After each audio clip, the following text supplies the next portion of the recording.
My name is Angie Saltman, and I'm a member of the Métis Nation of Alberta. And I have Anishinaabe, Cree, Ukrainian, Scottish, Scandinavian, and English ancestors. And I think it's always I feel it's really important to know where I came from. So I like to acknowledge them. I'm on the Métis Nation of Alberta. I'm in District 13, Treaty 8 territory in Grand Prairie, Alberta is where I call home. I was born loving the outdoors and family. I went through a turbulent time in my teenage years, and I experienced homelessness, and I didn't graduate high school. But after in my early 20s, I found the power of, because you could say, gratitude, and I started realizing how privileged I was just being born in Canada, and how much access I had to things that non-Canadians don't have. Um, so I went back and upgraded. I went to college. I got a computer technician diploma and I graduated in 2002.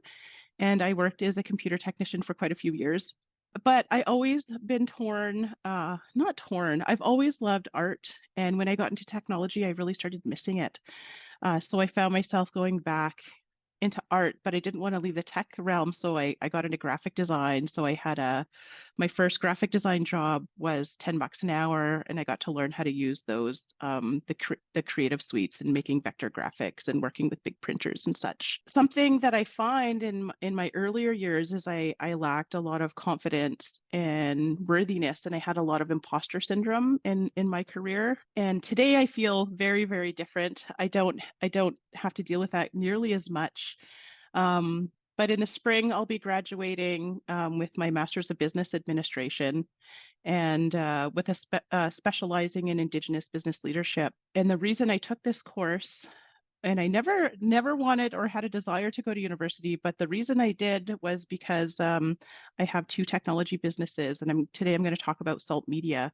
Saltmedia, I started in 2010 to marry technology and graphic design together so I could fill my purpose. And, I've never been in business to make money, unfortunately. So our businesses have grown really slow and steady. So I've never accessed capital, or I've never had access to capital. It is pretty hard getting a loan when your focus isn't capitalism, I guess you could say, or um, shareholder dividends all the time. So, I really got into business to fulfill my passion and to live a good life and to share my gifts and my team gifts with other organizations. First, we started selling websites and graphic design to local small startup companies here, and now we're working as a full-fledged marketing firm, delivering services to national organizations across Canada. Saltmedia's core has always been websites. So at our core, we're website builders. We use now we use content management systems, so that means other open source content management systems. So, and that's really important to us because we never want to build a website that our customers and we can't own or we can't change to how we see fit.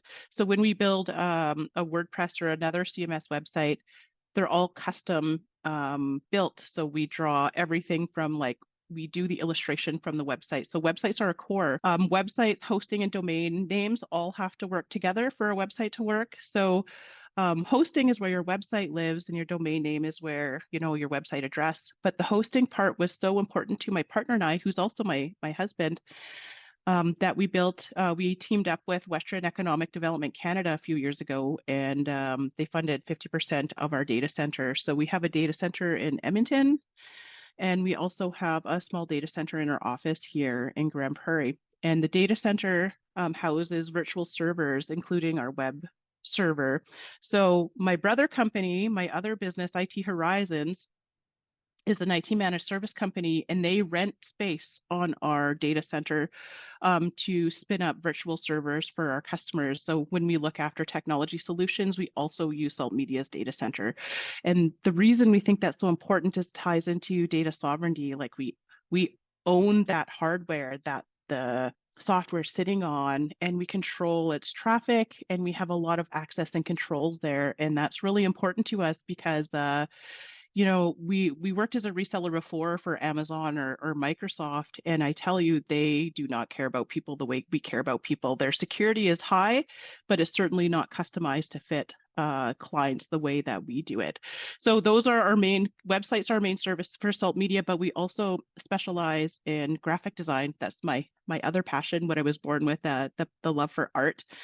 And I've grown into custom illustration. So like yesterday, the Canadian Council for Aboriginal Business had their conference, and they released a research paper that we did the information design on, and I drew the cover for the illustration. It's on economics and what it's like for Indigenous businesses that want to export or work overseas. We do work with national organizations like the Canadian Council for Aboriginal Business, or the First Nations Housing Professional Association, or we've also been doing some work with STEADY. STEADY is a really amazing program about economic development. So I guess economic development is also another passion in the Indigenous realm I have. But I don't work on it professionally. Just through, we get contracted through a business for, especially for information design, to make information easily accessible for any reading level for anybody to understand, which has always been a real goal for me. So that's what Salt Media really specializes in: marketing and really focusing on delivering messaging to the target audience in a way that's easy to understand. Because there's nothing more frustrating as a technologist. I can techno babble anybody, but they probably won't know what I'm talking about. So using plain language is extremely important in my field, which I also have specialized training for. So we opened our doors in 2010, and I found in the marketing in a small city like Grand Prairie that most of the marketing firms that spin up here, they're going under within 5 years. And I think it's because of the intention. Like, money can only carry you so far. The purpose and doing good things for the world will carry you through just about anything. So when you know you're working on projects that are impacting your little corner of the world in a positive space, it's really easy. I shouldn't say it's really easy. It gets a lot easier to work through really challenging projects, or to get through grindy projects, because sometimes things are pretty grindy at work, as we all know. So making sure you're working with the gifts that you are given, or the gifts that you've developed, and you love doing what you do, is, I think, the foundation of success. And also, slow growth is sustainable, which I feel fast growth isn't nearly as sustainable. Um, and this is a big thing I really like to share with other entrepreneurs or people thinking about starting a business. Is, you ever hear that saying that don't take it personal, it's just business? Okay. I was like, that is the worst thing on the planet. It's like a scapegoat, because here's the thing: is businesses are built on relationships, just like everything else in this world. Everything we have is built on relationships. So tell me what's not personal about a relationship. That's a really important take home. So when you start treating other businesses as objects and not as living relationships, things will start going sideways. So be respectful in your relationships. People will refer clients to you. They'll come back to you. They'll never leave you if you treat them right. Just like friends and boyfriends and girlfriends, or husbands and wives. Like, if things are going good, things are going good. So respect those relationships, and don't just do what's best for you. Do what's best for the client. Obviously, always, don't give everything away for free. Make sure you're valuable. Make sure you get paid your worth. So I would really like to share that. Yeah. Something I really struggled with, and it still creeps up sometimes, is imposter syndrome. Um, I feel like if I could have found more confidence, I really use that fake it till you make it mindset. But what happened when I kept on telling myself that was that imposter syndrome kept on creeping in. So it's not so much a fake it till you make it. It's more show up. Um, Show up. If you say you're going to do something, do it. That's the secret to success. Show up when you say you're going to show up.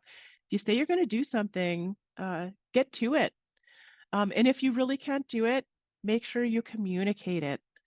And keep those relationships that make you feel good on the inside, and that when you're in the places that you are invited to the table, keep those relationships. Sometimes you'll get that fake invite to the table where people want to check that box. Yeah, I got that Indigenous proposal. I see this happen all the time. There's half the proposals or RFPs that come in our way we don't even bid on because we know if we're just a checkbox, it's going to waste 5 or 10 hours of our time making this massive proposal for nothing. So, trust your intuition. 100%. Your intuition will always lead you the right way. I feel my intuition in my stomach. I'll sit on a question, I'll meditate on it. Um, it doesn't have any words. It's more of a feeling. Trust that intuition. It will guide you to the right places. And one last thing, if I could tell entrepreneurs or anybody anything, is don't chase perfection. It's not real. It's a fallacy. It's a big lie. Um, we are human. We're not meant to be perfect. We're going to make a lot of mistakes along the way as entrepreneurs, and that is perfectly okay. Our clients don't mind at all if we do. We don't have to tell them every mistake we make, but if we make a mistake, we apologize. We learn from it. We say sorry, and we do better next time. And that, to me, is really what entrepreneurship is all about.